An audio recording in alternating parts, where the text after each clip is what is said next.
That's right. Happy birthday to all of you. Your birthday today, Friday, April 19th, 2024. Today's birthday. I hope you have grown. A few celebrity birthday with you. Actress Kate Hudson. That I love Kate Hudson. She is amazing. She's one of my favorite actresses. She's 45 years old.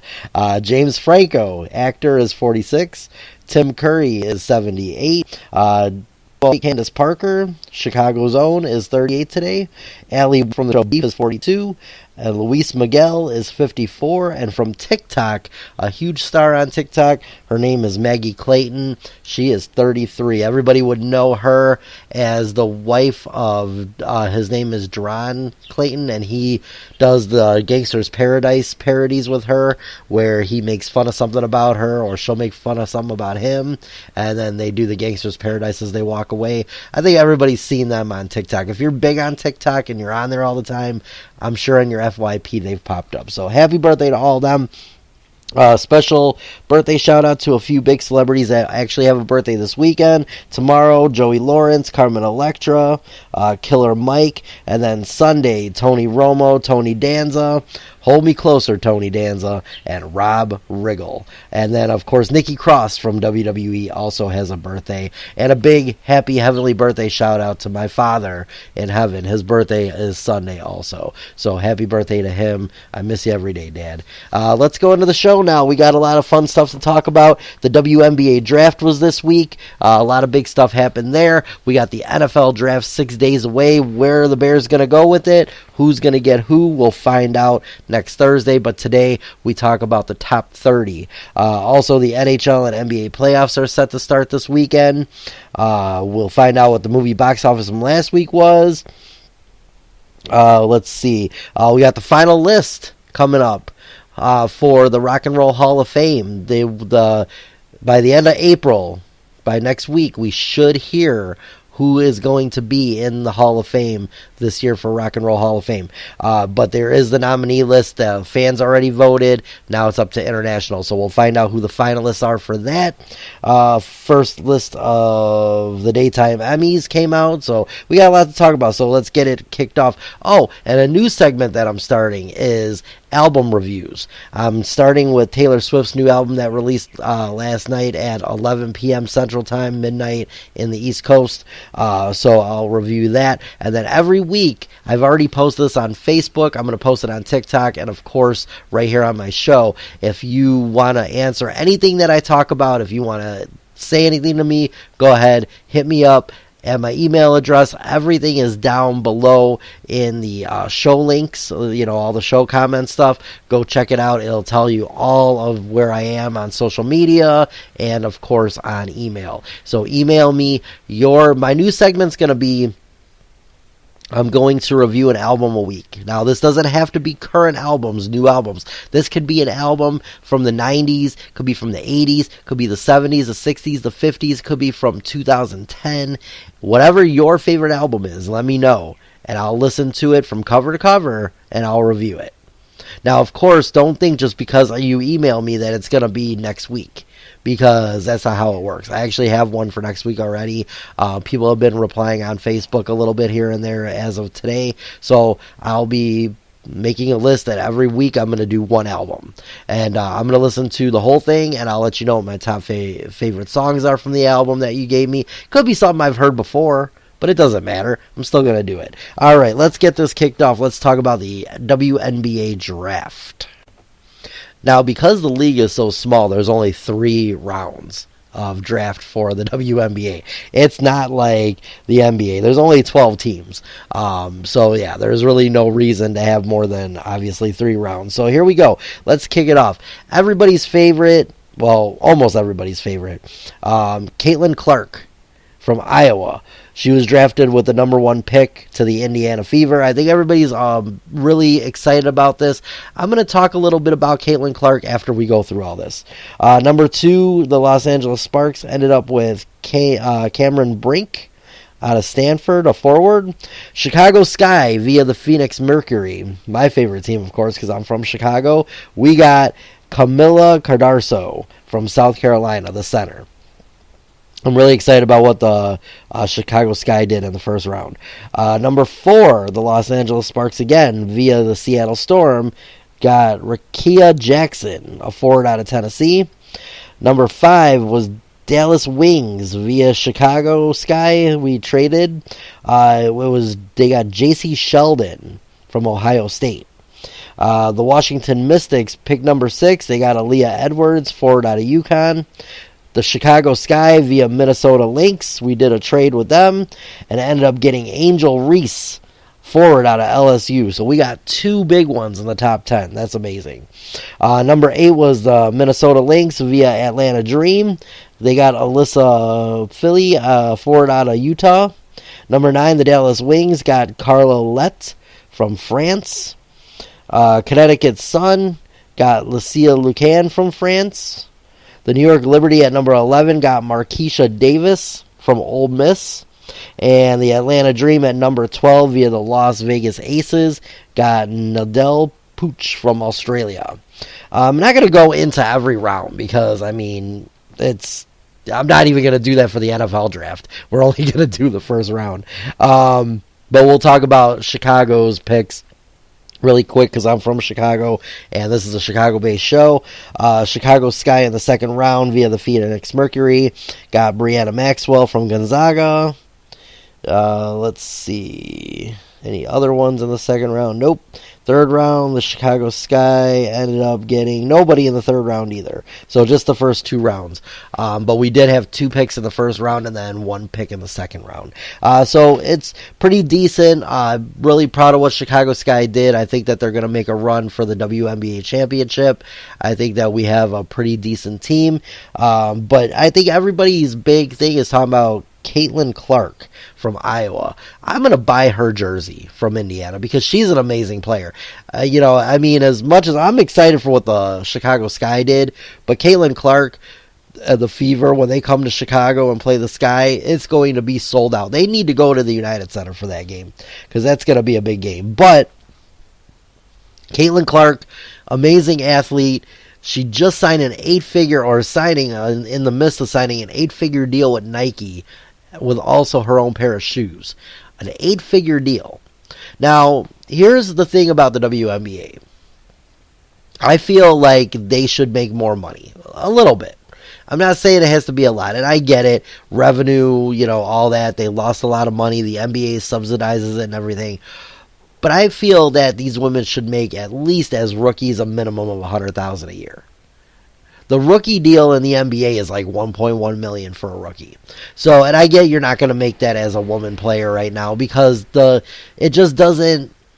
They don't make enough money for them to make that kind of money, and I understand that. But I feel like your lowest paid player could make $100,000 a year. Now, here's something I didn't know.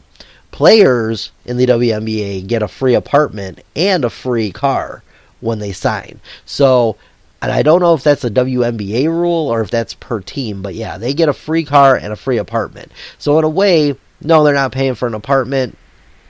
They're not paying for a car. But at the same time, still, $72,000 a year for your top rookie really isn't that much. Okay, if you think about it, a lot of us out there make close to what a WNBA player is making, but we don't work as hard as they do. Now, everybody's going to say, oh, well, that's only for 2 hours of basketball. There's also the training all year that they do. They're not just playing during the summer. They're also training all year. Okay, just like every other sport, they have practices, they have to train during the off season. A lot of them have to hire trainers to really get into that good shape that they need to be in for. This isn't like you and me just going out and working out because we want to lose 10 pounds. Okay, these people have to stay in a certain shape to be able to play like they do at an elite level to be in the WNBA. Okay, so yeah, but here's the thing. If you want these players to make more money, people are right about one thing. Go to the games, buy their merch, and watch them on TV. Those are the 3 ways that the WNBA is going to make money for you to be able to say these players are going to make more. It really rests in the hands of the fans. Just like the NBA. The reason it's a $1 billion company is because of the fact that fans watch it and they buy the merchandise. Right now, I'm sitting in a Chicago Bulls jersey for DeMar DeRozan. That's how they make money. Now, I don't buy my jerseys in the stores. I buy it online and from a place in China that makes the same exact jerseys that you'll buy in the store for $150 to $200, but I'm paying a lot less. So, but when I buy hats, I buy them from stores. Like all my hats that I buy, I have a bunch of, Bulls hats and stuff. I bought those in the stores. So that's merch that's going to them. I watch the NBA games, stuff like that. So that's how you make money for these players. If you love Caitlin Clark, go buy her jersey. Tim McGraw was in a concert last night and he was wearing her jersey because he's a fan of hers. So, that's how you get these women to make more money. If you have a daughter right now, you should love the WNBA because that's giving that little girl a possible dream that one day they could be on the big stage, that they could be in the WNBA, because no matter if you like it or don't like it, the WNBA is the woman's big stage just like the NBA is for the men. So they have every single right to be there just like the men do. I know I've seen so many posts, and this is why I get mad at Facebook. I see so many people hating on the WNBA. I saw a guy just this morning before I even recorded this podcast who's like, they said that people were outraged because there was a mistake on Caitlin Clark's jersey. And the guy says, oh, all 100 fans? There's more than 100 fans. It's just ridiculous. And the hatred that people have, I just don't get it. Like, if you don't like it, that's fine. You don't want to watch it, that's fine. But to sit there and think that these women don't have a right after playing college basketball to make it to a pro sport, there's no college football for women. So there's not going to be a WNFL. But if there's a college sport for it, then yeah, they should have their own major league. I believe that there should be a WMLB. Why not? Why can't women have their own Major League Baseball? Why can't women they have their own soccer, they have their own basketball. Why not baseball? You don't see a lot of, there is, I believe, female hockey. So why not a WNHL? Why can't there be a football team for girls? I mean, seriously, like, we raise our daughters in this society to say that you could be anything you want to be. They can't be NFL players. They can't play pro football. So why not have their own league for pro football? There's women wrestlers. There's women tennis players, soccer players. There's women, basketball players and pros. Why can't there be a WNHL? Why can't there be a Major League Baseball? And these leagues can subsidize it and make money. They may lose a little money too, but at the same time, $1 billion company can lose a little and they can write that off on their taxes. Everybody that says the NBA loses money on the WNBA, they write that off on their taxes. They get that money back, just like every other big company in the world gets it back. That money they lose, they don't really lose. What they do is they write that off as a loss on their taxes and they get money back for it. So, yeah, come on.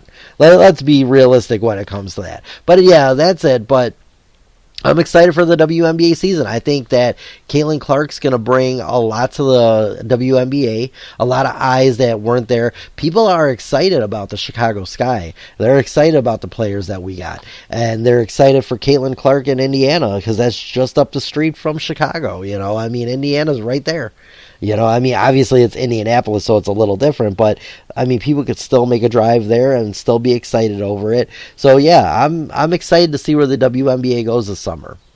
I'm excited and I'm ready to watch. I'm going to watch more games this year, just like I do the NBA. I'm going to watch more Chicago Sky games, and I'm going to have fun with it, just like everybody else. All right, let's move on let's talk about the NFL draft. That's the next big draft coming up on Thursday, April 25th at 7 p.m.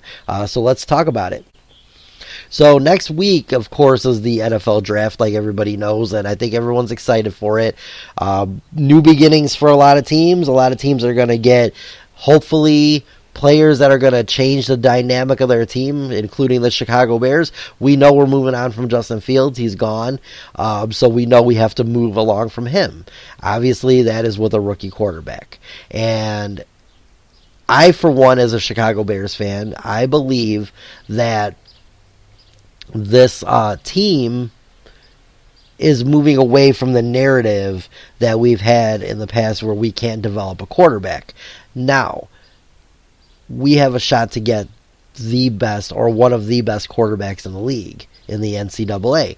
There's a few of them. There's not just one. Everybody wants to focus on Caleb Williams, but there's also Jaden Daniels. And there's also Drake May, who could be a very big quarterback in the league. So Ryan Poles, I'm sure, is doing his due diligence. Now, I'm pretty sure, I'm going to say this, I'm pretty sure that Caleb Williams will be a Bear next week. But Ryan Poles could change the narrative on that. Maybe he goes with Jaden Daniels. Maybe he goes with Drake May. I think that if he goes with anybody, it's going to be Caleb Williams or Jaden Daniels. I don't foresee anybody else coming to Chicago and being the quarterback here. Those are your top two quarterbacks in my eyes. Now, in this ranking, it's a little different. Let's go through the ranking. So, the last couple of weeks we did quarterbacks and wide receivers. We didn't do anybody on defense. We didn't do running backs because really I think the heaviest is going to be quarterbacks and wide receivers. You've got about 5 or 6 good quarterbacks in this draft that could go anywhere in the top 20 or top 30, and then you've got a bunch of wide receivers too. So I think that you're going to see a lot. Now, will you see some offensive linemen? Yeah, you will. Will you see an edge rusher or two go in the top 30? Yes, you will. Here they are in order of how they're ranked. This is CBS Sports now. This is not ESPN. This is CBS Sports. So here we go.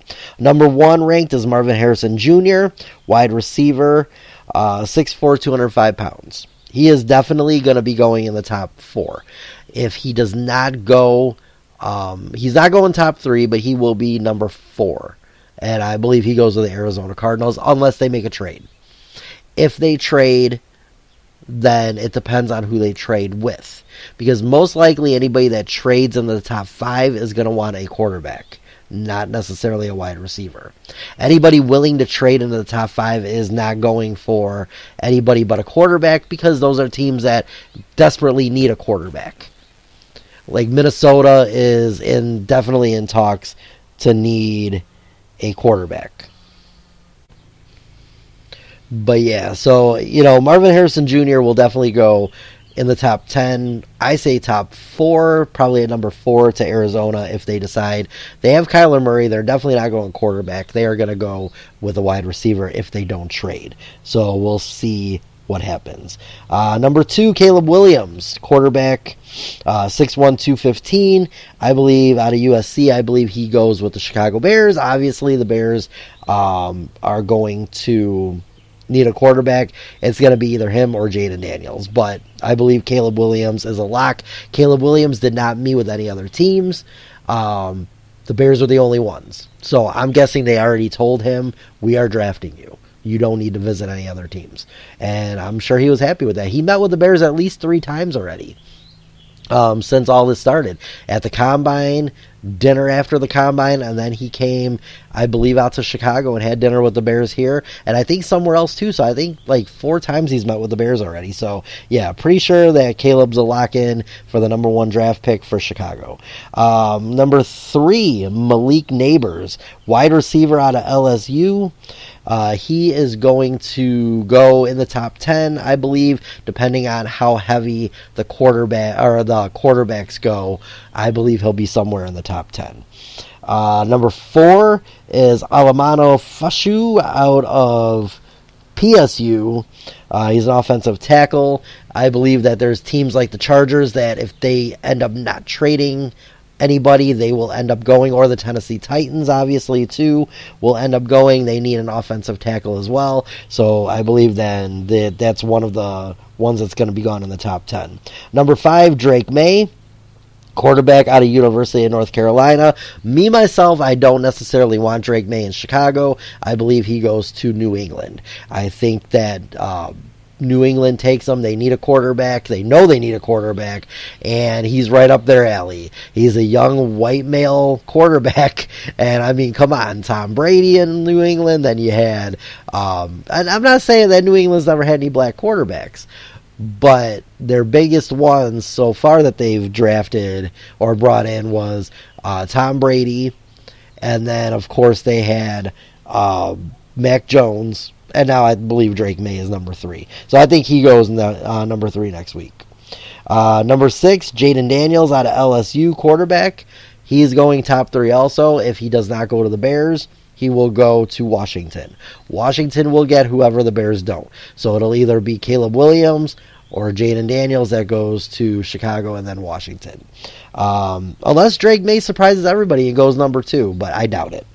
Let's see. Number 7 is Joe Alt.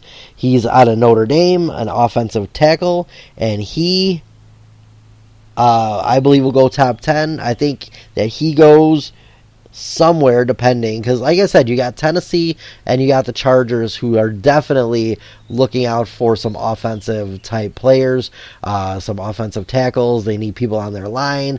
So I think, and the Bears too. Bears need offensive line too, but I think the Bears have gotten enough offensive linemen in the offseason where I think that they could look more towards a possibly receiver at number 9, because the Bears have 2 draft picks, number 1 and number 9.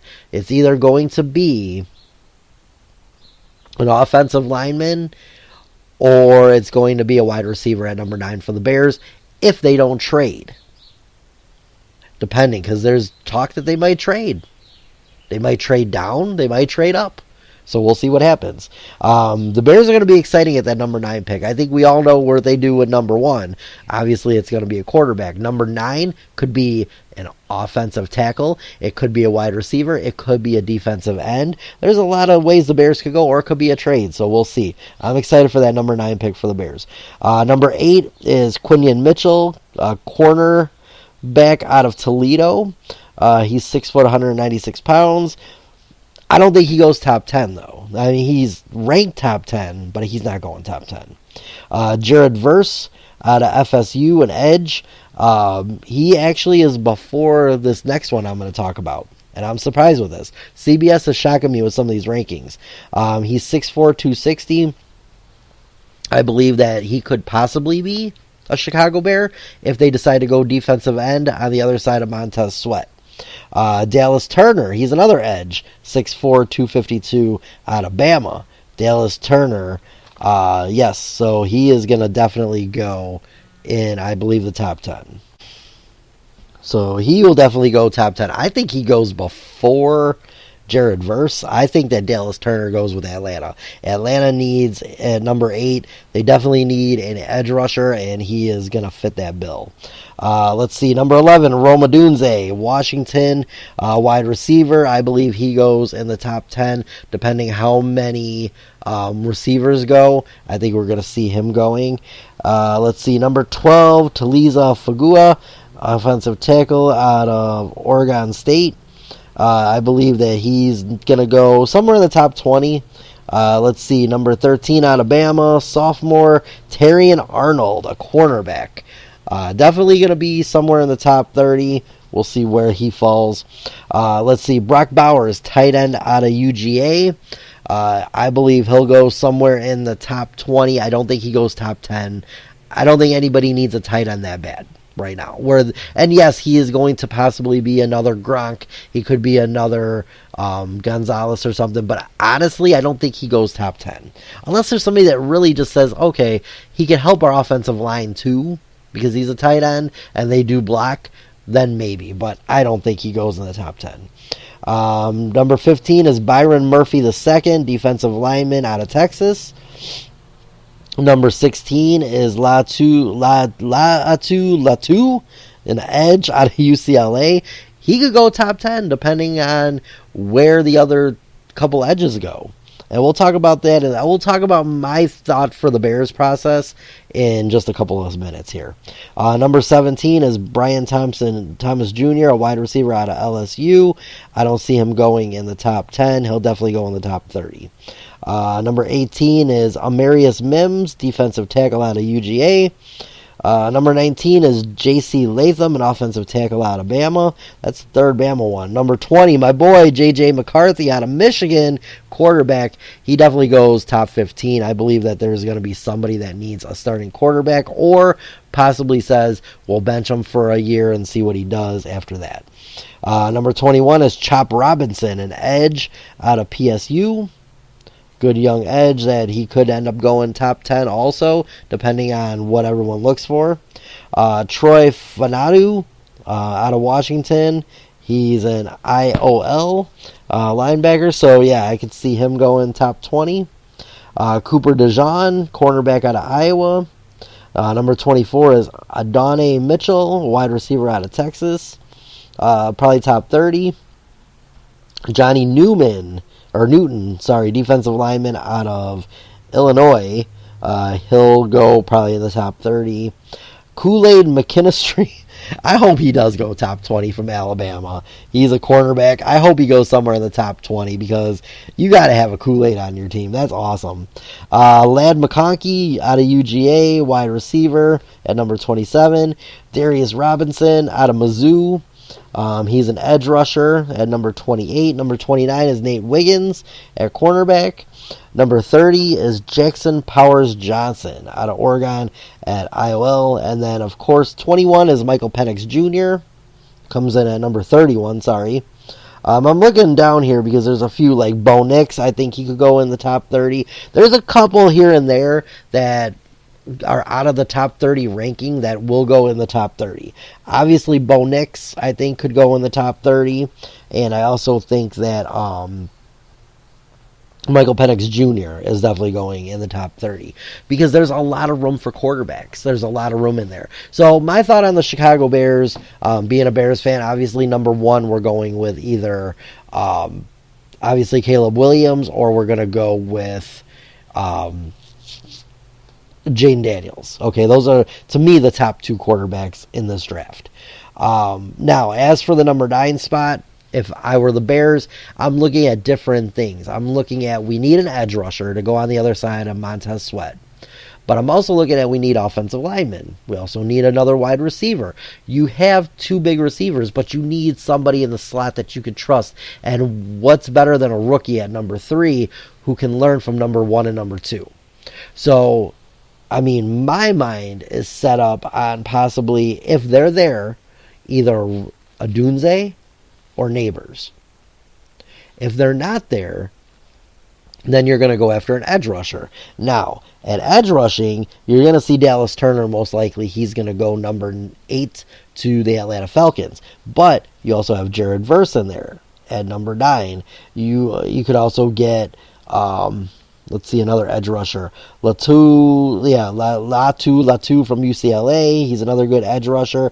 I mean, these are all difference maker type players who can, you don't need a big one. You just need somebody, you don't need a huge name. What you need is somebody who can learn from Montez Sweat. Because you know Sweat is going to average like 11 to 12 sacks a game. Look what he did. In Chicago he had 6. In Washington he had like 6.5. So what, that's 12.5 sacks he had for the year? You know, if you look at a lot of these rankings, I mean, these players are all good, and they're going to end up somewhere in the top 30. So we'll see. Next week, I'll be doing my show Friday, so we will know the first round of the NFL draft. We will be talking about that nonstop. Who the Bears ended up with, who ended up in the top 20 and the top 30. We will talk about every single draft pick, and we'll see where everybody is, what trades were made. It's going to be a big night, so Friday's going to be a big show. Make sure you're here next Friday for that. All right, so let's move on now.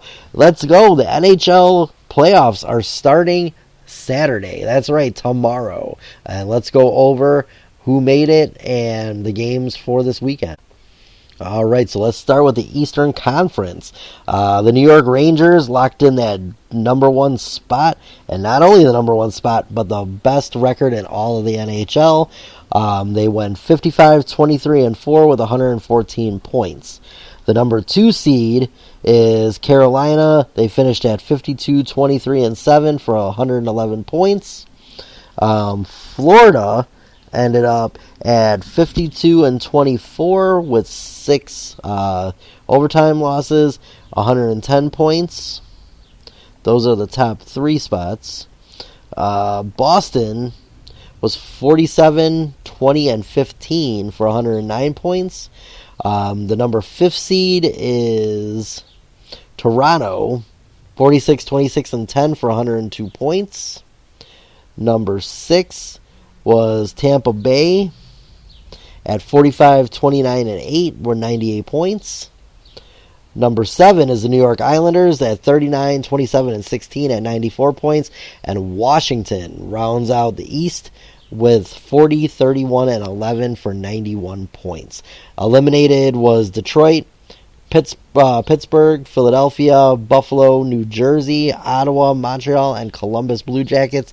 They ended up with the worst record in the East at 66 points. Not the worst record in the NHL, though. You're going to hear a couple that are worse than them. There's 3 actually in the West that are worse than them. So in the Western Conference, Dallas locked in the number 1 spot in the West. 52, 21, and 9 for 113 points. Number 2 is Winnipeg at 52, 24, and 6 with 110 points. Number 3 is Vancouver at 50, 23, and 9 with 109 points. Colorado is 50, 25, and 7 with 107 points. Edmonton was 49, 27, and 6 at 104 points. Nashville made the playoffs with 47, 30, and 5 with 99 points. They were the number 6 seed. Number 7 is LA with 99 points. They won 44, 27, and 11. And the Vegas Golden Knights got that 8th seed with a 45, 29, and 8 record at 98 points. Eliminated was St. Louis, Minnesota, Calgary, Seattle Kraken, I just like saying their name, Arizona, Anaheim, Chicago, and San Jose. The worst team in the NHL, San Jose went 19, 54, and 9 with 47 points. The Blackhawks have the second worst record with 52 points, and the third worst record is Anaheim with 59 points. And then, of course, number 4 is the Columbus Blue Jackets, who had 66. Everybody else was over 76 points. That's really bad. So here we go. The NHL playoffs will start tomorrow. So let's see the schedule really quick. Let's see what we got. Game 1 tomorrow at 4 o'clock. You'll have the Islanders and the Hurricanes facing off in Game 1. Game 1 tomorrow night at 7 p.m. is the Maple Leafs and the Bruins. Game 1 of the Lightning and Panthers will be Sunday at 11:30 a.m. Game 1 for the Capitals and Rangers will be Sunday at 2 p.m. The Avalanche will play the Jets in Game 1 on Sunday night at 6. The Predators will play Game 1 against the Canucks. And let's see, that'll be at 9 p.m. on Sunday. So that's the first round of the playoffs for the NHL. I'm not doing predictions on the NHL because it's really hard to do. I'd love to see the Golden Knights win it, but honestly, I really believe it's going to be out of these teams. I believe we're going to see. I'm going to make my pick for the winner now. I'm not going to pick each round, but I'm going to pick the winner. I think we are going to see Colorado win it. I think the Avalanche wins. So we'll see what happens. All right, let's do this for the NBA now. We got the NBA playoffs starting this weekend. They will start tomorrow as well. Let's see who we got so far now. The play-in tournament ends tonight. So we're not fully set with everybody yet. We're set with the top 7 seeds. We are not set. We're not set, though, for the 8 seeds in the West and the East. So let's go over what we got. Let's start with the Western Conference. Oklahoma City Thunder. They finished the season at 57-25 with the best record in the West. The Denver Nuggets and were 57-25 also in second place. Third place is the Minnesota Timberwolves at 56-26. Number 4 is the LA Clippers at 51-31. Number 5 is Dallas Mavericks at 50-32. Number 6 is the Phoenix Suns at 49-33. And because of the play-in tournament, The LA Lakers are number 7. The New Orleans Pelicans will play against the Sacramento Kings tonight to see who will be that 8th seed. Right now, the Golden State Warriors were eliminated, so they are out. So either New Orleans or Sacramento will end up in that number 8 spot come tonight. So here we go now. In the East, the best team in the entire NBA was the Boston Celtics at 64-18. The New York Knicks finished number 2 at 50-32. Milwaukee finishes number 3 at 49-33. Cleveland Cavaliers are in the number 4 spot at 48-34. Orlando Magic finished 47-35 in 5th place. Indiana finishes at 47-35 in 6th place. The Philadelphia 76ers won their game against Miami, so they are in the number 7 seed from the play-in tournament. The number 8 seed will be decided tonight when my Chicago Bulls play the Miami Heat without Jimmy Butler. So I really think the Bulls have a chance to make the playoffs at that number 8 seed. We will see who wins tonight. That is the early game at 6 o'clock Central Time, so that would be 7 o'clock on the East Coast. I am excited. I can't wait. I think the Bulls are going to win this game. I got my Bulls jersey on. I had my Vukovic jersey on Wednesday when they won. I was at work, so I didn't get to see it. Tonight I'm home. I get to watch the game, and I get to see the Chicago Bulls play, so I got my DeMar DeRozan jersey, and I'm off all the way till next Sunday. Not this Sunday coming up, but the following Sunday. I'm on vacation from work because of they had to shut down for something. So I get to be off for the next 10 days. So I get to see probably a good few Bulls playoff games if they make it. Because I'll tell you the playoff schedule for this weekend coming up. So yeah, the Bulls in Miami will fight for that number 8 seed. So we'll see what happens there. But let's go and look at the NFL the NBA playoffs now. Let's see. These are the games starting tomorrow. Game 1, 2:30 tomorrow, Suns and Timberwolves. Game 1 tomorrow between the 76ers and the Knicks at 5 p.m. The Lakers will play the Nuggets in Game 1 of their series tomorrow night at 7:30. Sunday, to be determined, either Bulls or Heat will play the Celtics at noon on Sunday. So an early game, I'm excited about that because that'll be a really good game and early. Mavericks and Clippers will play at 2:30, and the Pacers and Bucks will play at 6 p.m.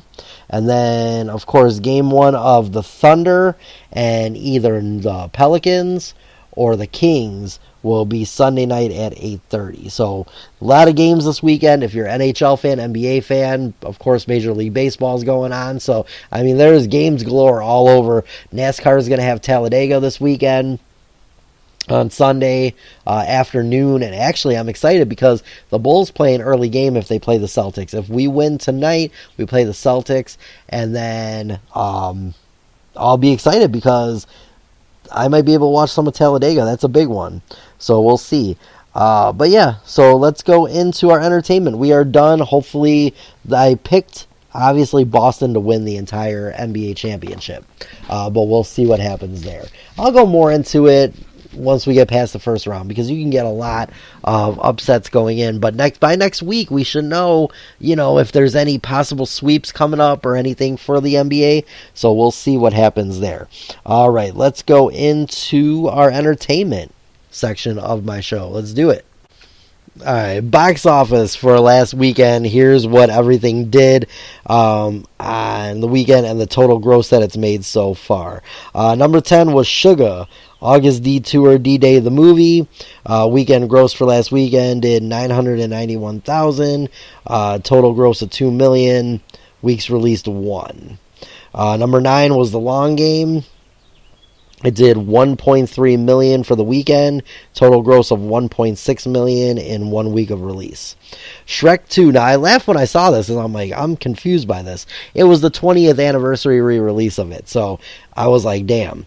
So last weekend, Shrek 2 on its re-release did $1.5 million. Total gross was $444 million in the theaters. That's how much it's made altogether. from the first time and now.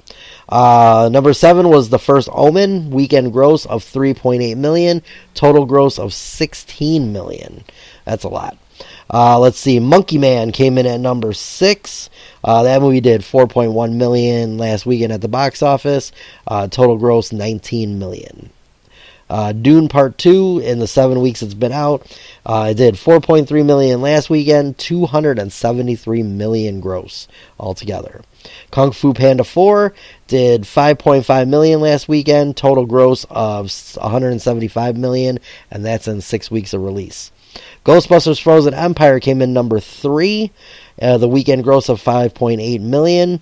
Total gross so far $98 million in 4 weeks. So they've almost hit $100 million at the box office in 4 weeks. It's not horrible. I was a little scared when it only did a little bit in its first weekend, because even though it was number 1, it didn't put up a lot of numbers with money-wise, and you want to hit your biggest weekend in your first weekend, because usually after the first weekend, second weekend, you start tapering down on how much you make at the movie. So wanted to make sure that they did good in that time. Let's see, number 2, Godzilla Kong, The New Empire, did $16 million last week,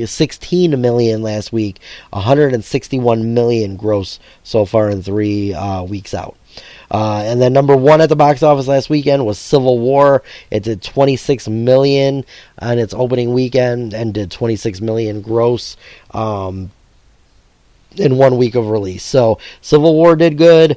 I heard a lot of people didn't like it, though, that went to see it. So it probably isn't going to do great everywhere else. I got Dean Richards from WGN did his reviews for the week, and here we go. Ministry of Ungentlemanly Warfare, he gave it a B. Abigail, he gave a B, and We Grown Now, he gave a B+. So those are 3 new movies coming out this week that he did a rank on. So yeah, let's move on now to, let's see, what do we got to talk about? I feel like Cody Rhodes. What do you want to talk about? The final list of the nominees for the Rock and Roll Hall of Fame was released, and I'm excited. A lot of big names. I don't think I would be upset at any of them making it to the Hall of Fame this year. Usually you have 1 or 2 that you're like, don't really like them, don't care for them that much. But looking at this list, I was actually pretty excited about the list of the final nominees. Now, these were the ones voted on by the fans. So now it goes to the international board, and they decide who's going to make it into the Hall of Fame. So the fans get the first round of voting to get them in, and then the international board will decide this week, and then by the end of next week, we should hear who's going to be in the Rock and Roll Hall of Fame. I'm hoping that before I record my show next Friday, that we will have the list. It should be, they said by the end of the month. That's pretty much the end of the month. So yeah, I take it that we'll have that done. Okay, so here's the final list of nominees for the Rock and Roll Hall of Fame. Mary J. Blige, Mariah Carey, Cher, Dave Matthews Band, Eric B. and Rakim, Foreigner, Peter Frampton, Jane's Addiction, Kool and the Gang, Lenny Kravitz, Oasis, Sinead O'Connor, rest in peace, Ozzy Osbourne, Sade, and A Tribe Called Quest. So those are the finals. Now we got 1, 2, 3, 4, 5, 6, 7, 8, 9, 10, 11, 12, 13, 14, 15 finalists. Out of those 15, they usually go anywhere from 6 to maybe 12 at the most. Usually it's not even 12. If we look back really quick at last year, how many they had here, I'll go look up the Rock and Roll Hall of Fame, and we'll see how many have been averaging. All you got to do is go to Wikipedia, and you can find out who's in the Hall of Fame. So let's see.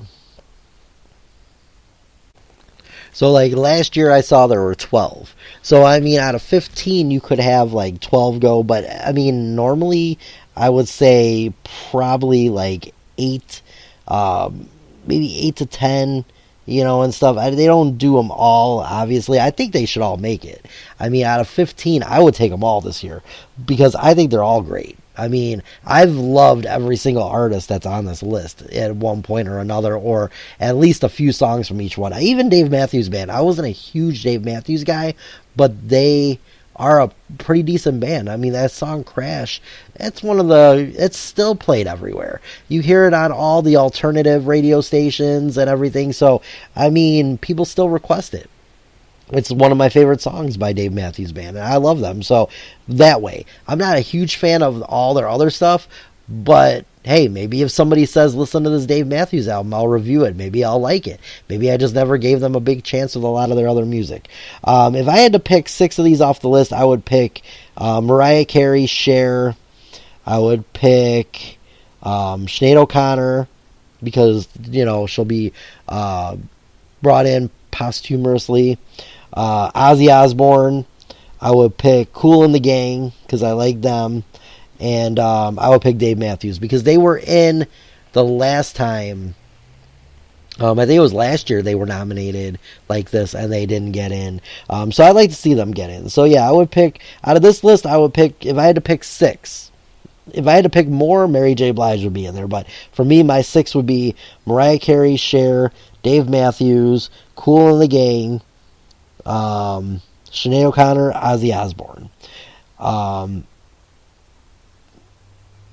I'm a big Lenny Kravitz fan too, though. So I believe they're going to have at least 8 to 10. So if there were 8 or more, then yeah, I would pick definitely a few other bands on here. But yeah, so I'd pick Mary J. Blige and Lenny Kravitz if there were 8 nominees, or 8 inductees this year. So we'll see who they pick. Hopefully we'll know by next week. By Friday when I do the show. Maybe I'll wait and do a little later show, maybe like 11, because by then I think they would pick and everything would be done. So we'll see what happens. But I'm excited for the Rock and Roll Hall of Fame this week, or for this year's, no matter who gets in, because like I said, I love almost every single person on this one. I have listened to and liked their songs. So I agree with everybody on this list, and as long as Mariah gets in. She was the woman as a child that I was going to marry. I loved Mariah Carey since I was a kid. So I hope she gets in. And I will definitely be watching her perform and her speech. I'm excited for her speech if she gets in. So we'll see what happens. But yeah, those are the list, and we'll see who gets in. Who do you want to see? Make sure you message me on either Facebook or in an email. All the information on all my social media is down below.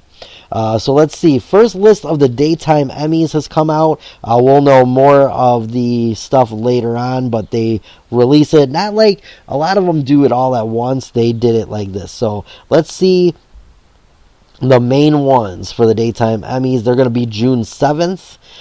So let's see who we got. So far, daytime drama series. We've got The Bay, Popstar TV. The Bold and the Beautiful, CBS. Days of Our Lives on Peacock. General Hospital on ABC. Neighbors on Freevee. And The Young and the Restless on CBS. Lead actress in a daytime drama. Catherine Kelly Lang in Brooke and the Bold and the Beautiful. Anika Nicole from Hope and the Bold and the Beautiful. Michelle Stafford from Phyllis. Oh, that's who they play in the show. I don't watch this stuff, so I don't even know. I just do it because I know there's people who listen that actually like this stuff. So that's who they play. Michelle Stafford, Phyllis, and The Young and the Restless. Tamara Braun plays Ava on Days of Our Lives. Finola Hughes as Anna in General Hospital. And Cynthia Watros as Nina in General Hospital. Ooh, a little competition for GH there. It's crazy because when I look at this list, I watched some of these as a kid with my sister when I was homesick, and she'd be watching it. Yeah, that's crazy. Lead actor in a daytime drama. Eric Bradan as Victor of The Young and the Restless. Oh my god, Victor is still on The Young and the Restless? Wow. Scott Clifton as Liam in The Bold and the Beautiful. Thorsten Kaye as Ridge in Bold and the Beautiful. John McCook as Eric in Bold and the Beautiful. And Eric Malstroff as Brady in Days of Our Lives. That's crazy that 3 out of the 5 are Bold and the Beautiful. So there's a 3 in 5 chance that one of them is going to win the award. Supporting actress in a daytime drama. Jennifer Gorillas as Donna in The Bold and the Beautiful. Lindsay Godfrey as Sarah in Days of Our Lives. Courtney Hope as Sally in The Young and the Restless. Allison Lanier as Summer in The Young and the Restless. And Emily O'Brien as Gwen on Days of Our Lives. Supporting actor in a daytime drama, Robert Gossett as Marshall in General Hospital. Brighton James as Devin in The Young and the Restless. Wally Kruth as Justin in Days of Our Lives. A. Martinez as Nordo in The Bay. And Mike Manning as Caleb in The Bay. Hey, where's Dr. Drake Ramore in Days of Our Lives? Where is he at? That's the only soap opera character that I really know, and that's because it was on the show Friends. Daytime talk series. Here's the nominees for that. The Jennifer Hudson Show, The Kelly Clarkson Show, Tamron Hall, Turning the Tables with Robin Roberts on Disney Plus, and The View from ABC. Guest performance in a daytime drama. The nominees are going to be Lyndon Ashby as Cameron from The Young and the Restless, Ashley Jones as Bridget from The Bold and the Beautiful, Allie Mills as Heather in General Hospital, Guy Pearce as Mike in Neighbors, and Dick Van Dyke as Timothy. That guy's name's really Dick Van Dyke? In Days of Our Lives. Wow, I need to look this guy up. Let's see, writing for a daytime drama, The Bay on Popstar TV, The Bold and the Beautiful from CBS, Days of Our Lives on Peacock, General Hospital on ABC, and The Young and the Restless on CBS. Directing for a daytime drama, The Bay from Popstar TV, The Bold and the Beautiful, Days of Our Lives, General Hospital, and The Young and the Restless. Daytime talk show host, Joy Bayer, Whoopi Goldberg, Alyssa Farth Griffin, Sarah Haynes, and Sunny Hostin, and Anna Navarro from The View. Kelly Clarkson from The Kelly Clarkson Show. Mark Consuelos and Kelly Ripa from Live with Kelly and Mark. Akbar Galal Amara and Amanda Klutz from Natalie Morales. Jerry O'Connell and Cheryl Underwood from The Talk. Oh, I didn't know they were all on that show. Jeez. And Tamron Hall from the show Tamron Hall. Entertainment news series. There's only 3 up for that. Is Extra, Entertainment Tonight, and Access Hollywood. Legal courtroom program, Hot Bench, Judy Justice. Is that Judge Judy? Justice for the People with Judge Millian. I love Judge Millian. I used to watch her all the time. The People's Court, and We the People with Judge Lauren Lake. Culinary series, Be My Guest with Ina Garten, Food Network. Family Dinner, Magnolia Network. Selena and Chef, Home for the Holidays on the Food Network. Valerie's Home Cooking, Food Network. And What Am I Eating with Zoe Dashel from Max. Culinary host, Lydia Bosanchik from PBS. Valerie Bertinelli from Food Network. Eduardo Garcia from Magnolia Network. Emerald Lagasse from Roku. Sophia Rowe from Tastemade, and Buddy Valastro, Legends of the Fork on A&E. Let's see. Select other categories. Original song, Shine from General Hospital. We're not going over all these. We'll go over whoever wins them, but we're not going over all these. Jesus Lord, there's a lot. Alright, so we're just going to leave it at that. June 7th, we'll find out who exactly is going to win all these awards for daytime Emmys, and we'll see who's the winners. Now, finally, before I do my top 10, we have Taylor Swift's new album. And yes, I did listen to the whole album. I listened to the first 13 songs at 11 p.m. last night before falling asleep because I'm exhausted from work the night before. On Wednesday night, I didn't sleep much, so there you go. I fell asleep, but it was a great album. I liked it. I would give it 5 stars. I only heard the first 16 songs, though. I heard there's another 16 songs. I didn't see that on iHeartRadio yet, so I'm going based on just the first part of the album.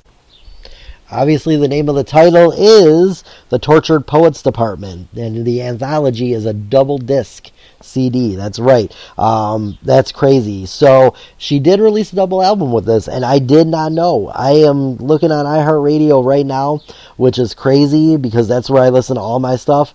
And I was looking, and I only see the first 16 songs of the Taylor Swift album, which is nuts. I don't see another one. Oh, here we go. They just released it a little while ago, so I'm going to have to listen to the other songs now. I listened to the first 16. There is 31 songs on here. So if you're a Taylor Swift fan, if you're a fan of Swiftie, get to listening, because if you didn't hear the last 16, there's 16 more. First 16 songs on the album that I listened to was decent. I liked it. Like I said, I give it 5 stars. I thought it was a really good album. First song was with Post Malone called Fortnite. I really thought it was going to be Fortnite related, like, to the game, and it's kind of not, but it was still cool at the same time. I liked it. Another good song was Who's Afraid of Little Old Me? I Can Fix Him. No, I Can was a good one. That's song number 11. The Smallest Man Who Ever Lived. That was a good one. And I Can Do It With a Broken Heart was another good one. I also liked her song called So Long London. That would be my top 5. I also like the song My Boy Only Breaks His Favorite Toys. That was another good one. But yeah, there's more. There's 16 more songs. Plus, there's a bonus song. I've got the album coming. I ordered it off Target's website for $2 because I had a gift card. So I used the gift card, and then I had $8 also to use from the rewards thing that I'm on for Target. And so I only ended up paying with shipping to get the new album, which comes next week. I get it by next Thursday. I already listened to it on iHeartRadio, but I really wanted to give back to Taylor Swift, not just by listening on iHeartRadio, but I think she's a really good person. I think she gets a really bad rap from NFL fans who got mad at her being there with Travis Kelce. First of all, that's her boyfriend. She has every right to be there for every single game. Just like Simone Biles is going to be at a lot of the Bears games this year because her boyfriend or husband, he plays for the Bears now. He was a Packer last year. She had her Bears gear on already. She's excited to go. Last year she was in Packer stuff, but I forgive her. And I get it. Hey, that's where your boyfriend plays, so you're going to be a fan of it. But yeah, so now she's where she rightfully belongs, in Chicago. And I'm sure she's going to be at a lot of games, and they'll show her on TV. Look, it's not Taylor Swift's fault that they showed her so much. It wasn't, she didn't say, I demand you to show me. They decided to because really, besides the NFL, she's the biggest thing that was going. She's the billion-dollar princess. She has every right to be at the games with Travis Kelce for every single game that he's in, if she wants to be. Hey, if she has no tour next year, she may be at every single game. She may travel with the team. And I have no problem with that. Go Taylor Swift. If you haven't heard the new album yet, definitely check out the first 16 songs. I have to go check out the last 16. But I give it a 5 out of 5. The new Taylor Swift album is really good. She does some really good songs on there, and she just does her Tay-Tay thing. So make sure you check out the Tortured Poets Department. The Anthology is the best one because that has all 31 songs in it.